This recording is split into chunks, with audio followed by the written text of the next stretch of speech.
세무사의 모든 것 쌤 누나, 쌤 언니 최자영 세무사. 박송희 세무사입니다. 안녕하세요. 안녕하세요. 오랜만이에요. 네, 오랜만에 긴장 모드로 계신 여러분들을 위해서 저희 쌤 누나, 쌤 언니가 이야기를 준비했습니다. 네, 시험이 다음 주더라고요. 네, 연휴 막 딱 첫날 5월 4일 날 1차 시험을 보잖아요. 맞아요. 너무너무 떨릴 것 같아요. 떨릴 것 같아요. 이제 일주일밖에 안 남았는데 그래서 저희가 좀 도움이 되는 말씀을 드릴 수 있을까? 한번 네. 좀 옛날 얘기긴 하지만 저희의 경험을 여러분들께 알려드리면 조금이라도 도움이 되시지 않을까 싶어서 준비했는데요. 우선 세무사 시험이 아침에 시작해서 낮에 끝나잖아요. 1차 시험은 밥 먹기 전에 끝나죠. 점심시간 끝나고 점심을 먹죠. 그래서 항상 이제 그렇게 긴 시간 아니고 짧은 시간 안에 시험이 끝나는 게 제일 좀 힘들었던 것 같은데 우리 약간 경험을 되살려서 디테일하게 한번 얘기를 해볼까요? 네. 1교시에는 재정학과 세법 시험을 보내요. 네.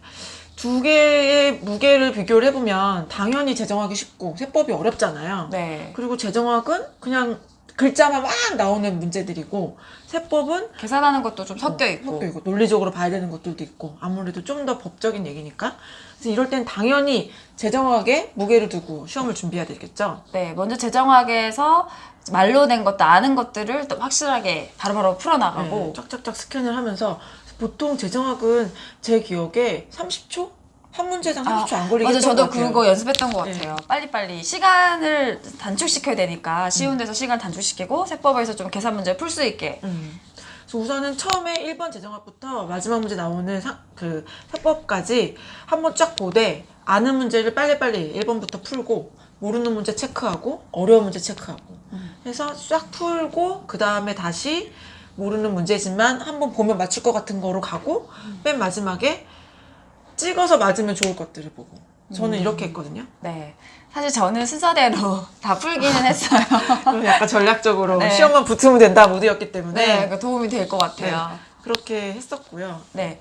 그리고 이제 세법에서는 이제 말 문제를 먼저 풀고 계산 문제 같은 경우는 사실 계산을 하다가 조금 뭐 틀려가지고 답이 안 나오거나 이럴 수도 있기 때문에 말 맞아요. 문제를 먼저 풀고 그 다음에 계산 문제 그건 그렇게 했던 것 같아요. 네. 그리고 세법에 나왔던 계산 문제는 그래도 회계에 비하면 상대적으로 아주 어렵진 않았잖아요. 물론 더 논리적으로 해야 되는 것도 필요하지만 이렇게 재정학과 세법에 시험을 무사히 마치시면 이제 30분의 휴식 시간이 주어지고 이 교시로 넘어갑니다. 네. 휴식 시간에 뭐 하셨어요? 공부했어요. 저 화장실 갔다 오고 초콜릿 같은 거 먹고 맞아. 시험 저는 같이 시험 보러 간 사람들이 있긴 있었는데 같은 반이 달라가지고 수다 떨 사람이 없어서 저도 부산에서 시험을 봐가지고 아는 사람은 없었어요. 그래서 혼자 조용히 이어폰 꽂고 계속 이제 마인드 컨트롤 했던 것 같아요. 창법 같은 거 헷갈리는 거 좀 네. 챙겨보고 마지막에 그리고 이제 2교시가 되면 2교시 시험은 회계랑 상법. 네. 저는 회계가 너무 싫었거든요. 그래서 당연한 거지만 아까 1교시랑 똑같이 생각해서 회계 제끼고 상법부터 보고 맞아. 상법이 아무래도 시간 단축을 할 수가 있기 때문에 이 시간 분배가 이제 시험에서 중요한 것 같아요. 그래서 상법을 먼저 먼저 한 풀고. 다음에 그 다음에 다시 회계로 가서 말 문제 풀고. 말 문제 풀고 계산 문제 풀고 근데 회계 말 문제가 전 더 어려웠던 것 같은데. 그래도 회계 말 문제 푼다고 말 문제를 다 맞췄다는 건 아니에요. 그냥 먼저 봤다는 거지. 계산하는 거는 이렇게 계산기를 두들겨야 되는데 말 문제 눈을 보면 되니까 그거를 봤다는 거지 그걸 다 맞췄다는 뜻은 아니고요. 맞췄으면 정말 좋았겠죠. 아니, 물론 세무사가 지금 되었지만 그랬고 저 때는 또 영어 시험이 있었기 때문에 저 때부터 토익이었어요. 네, 아무튼 그렇게 상법 푸시고 다시 회계로 와서 회계 말 문제 풀고 계산 문제 풀고 그렇게 하시면 될 것 같고요. 저의 경험담을 또 말씀드리자면 저희가 과락을 면하려면은 한 과목당 맞춰야 되는 문제가 있잖아요. 그리고 합격자가 기준이 물론 과락이 되면 안 되고 평균 60점이어야 되잖아요. 맞아요. 절대평가이니까 그 점수만 넘으면 합격인 거잖아요. 네, 그래서 과목당 최소한으로 맞춰야 되는 문항수 40문제고 100점 만점이니까 하나당 2.5점이죠.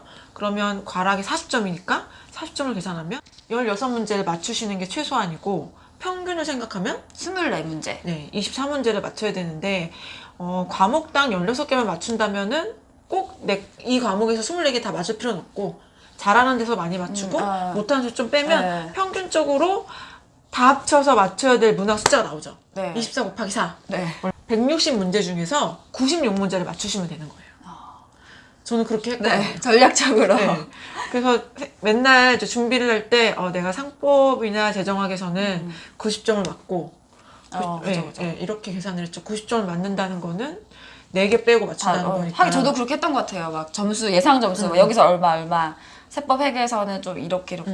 그런 식으로. 그러니까 당연히 일주일 남긴 지금 시점에서 여러분들이 열심히 하셔야 되는 거는 물론 이제 저희 의견이지만 재정학과 상법 고득점을 위해서 재정학과 상법 100점 맞으시면 좋고요. 네.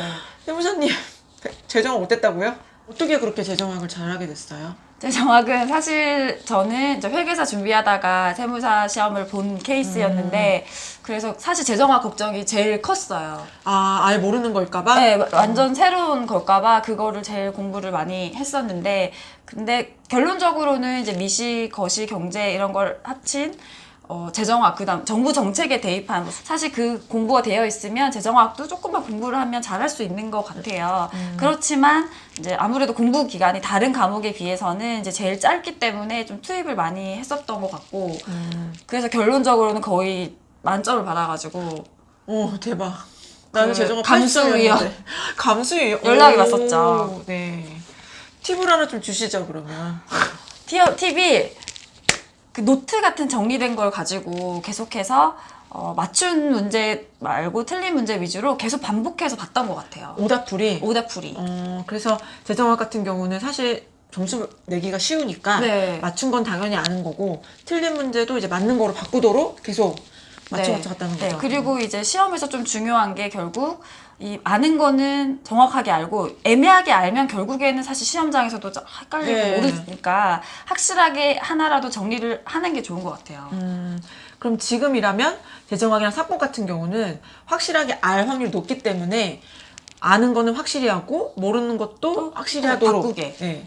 그렇게 반복해서 오답풀이를 하는 게 중요한 상태고 네, 동그라미 친 것 중에서 틀린 걸 위주로 보고 또 보고 또 봐서 이 답이 거의 외워지는 수준까지 갔던 것 같아요.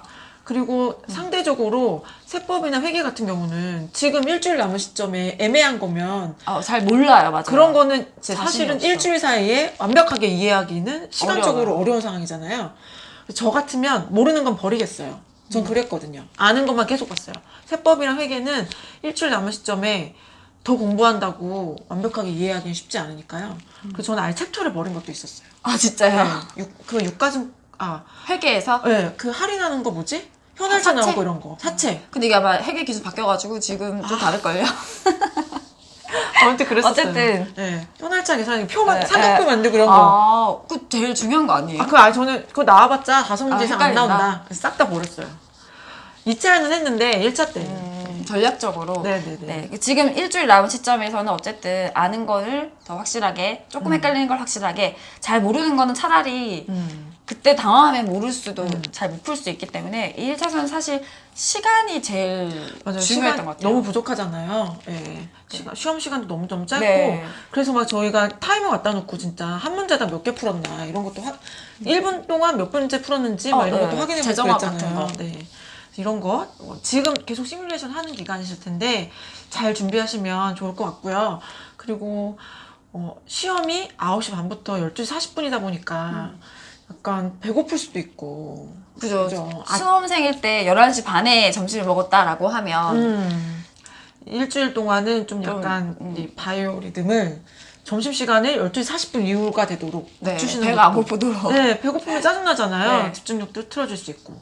그리고 머리가 자기 컨디션은 사람마다 다른 것 같아요. 네, 깨어나서 어느 정도 딱 지났을 때가 자기 이제 또렷하게 되는 시간이 있잖아요. 이제 그때가 최적이 될 수 있도록 좀 컨디션을 준비하는 게 좋을 것 같아요. 네, 갑자기 하시면 몸이 놀라니까 일주일 남은 지금 시점부터 몸을 짝짝짝 만들어 나가시면은 토요일 날 진짜 최고의 에너지가 빵 터질 나올 수 수 있도록. 있게. 네. 그리고 긍정적인 에너지가 또 중요한 것 같아요. 이게 아무래도 어쨌든 시험이 1년에 한 번 있는 시험이다 보니까 굉장히 걱정이 많이 되잖아요. 네, 긴장 진짜 많이 되죠. 이렇게 했는데 떨어지면은 다 또 1년을 또 해야 되고 막 남는 것도 없고 막 그런 생각을 제가 되게 많이 했거든요. 뭐 토익은 시험 보면 그래도 900점은 아니어도 800점 이렇게 그레이드가 남는데 이 시험은 합격 아니면 불합격 이렇게 되니까 너무 마음적으로 힘들었던 것 같은데 네, 저는 그래서 옛날에 공인중개사 시험 봤을 때는 너무 준비한 게 부족하고 떨어지면은 좀 창피할 것 같다는 생각이 들어서 왜냐면 전공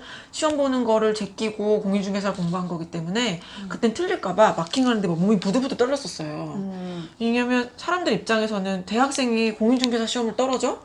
이렇게 어렵죠. 연세 많으신 안 분들도 어려운 준비하는데 그랬었는데 오히려 세무사 시험 볼 때는 이상하게 어디서 온 자신감인지 모르겠는데 진짜요? 예, 그리고 시험이 좀 되게 바쁘게 돌아가잖아요. 시험 시간 자체가 문제도 너무 쑥 닦아요 많고 시간이. 막 가니까 긴장할 새 없이 갔던 것 같아요. 바쁘게. 이 80분, 물론 80분, 120분이었지만 이 바쁜 시간이 그랬던 게 여러분들이 긴장하시는 거 충분히 이해하는데 시험 시간에는 집중해서 하시는 게 가장 그 에너지가 빵 나오니까요. 네, 그리고 시험이 어쨌든 절대평가이니까 내가 준비했던 거를 그날 잘 실력 발휘를 해서 그 점수를 넘는 게 제일 중요하다라고 생각하시면서 준비하시면 좋은 결과가 있지 않을까 하는 생각이 듭니다. 네, 12시 40분 시험 끝나고 맛있는 거 먹으러 갈 수도 있고요.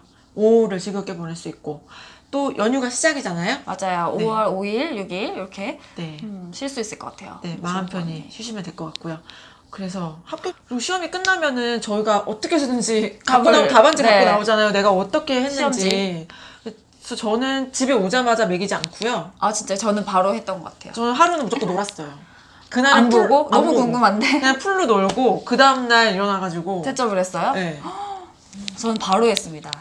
아, 떨어질까봐 하루라도 좀 편하게 자려고 그랬는데 여러분들도 아마 이제 거의 카페나 이런 데 보면은 올라와 있죠. 네, 답이 올라올 거라서 물론 정해진 합격자 발표 날은 지금 보니까 6월 5일인데 그 전에 아실 수 있을 거예요. 네, 그래야 지금도 2차 시험 준비도 네. 하고 하니까. 네, 2차 시험은 아마 8월 달에 보게 되겠죠? 네. 네.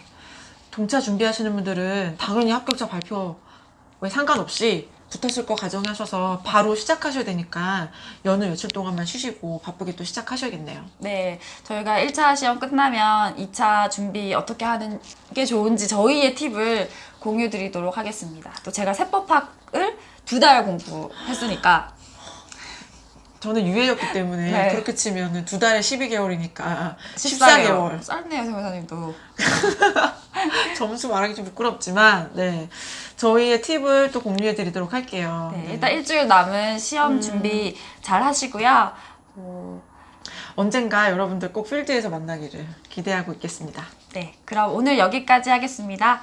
세무사의 모든 것 쌤 누나, 쌤언니였습니다. 안녕. 안녕.